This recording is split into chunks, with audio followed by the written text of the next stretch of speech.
ও মুহাম্মদ, সবসময় আল্লাহর কথা বলো, আল্লাহর দাওয়াত দাও, আল্লাহর সেজদা দিতে বলো, আল্লাহর জিকির করতে বলো, আল্লাহর নসবনামাটা শোনাও।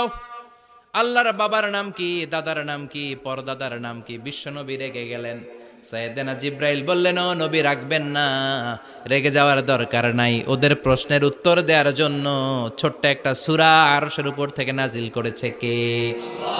ও নবী, ওদের মুখের উপর আপনি শক্ত ভাষায় বলে দেন, আল্লাহর কোনো নসবনামা নাই, আল্লাহর বাবা দাদা কিচ্ছু নাই। আপনি পড়েন, কুল হুয়াল্লাহু আহাদ, আল্লাহুস সামাদ, লাম ইয়ালিদ ওয়া লাম ইউলাদ ওয়া লাম ইয়াকুল লাহু কুফুয়ান আহাদ। পড়েন সুবহানাল্লাহ।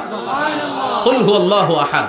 ও নবী, আপনি বলেন, তিনি হলেন আল্লাহ, তিনি হলেন আহাদ, একক, একক। আল্লাহুস সামাদ,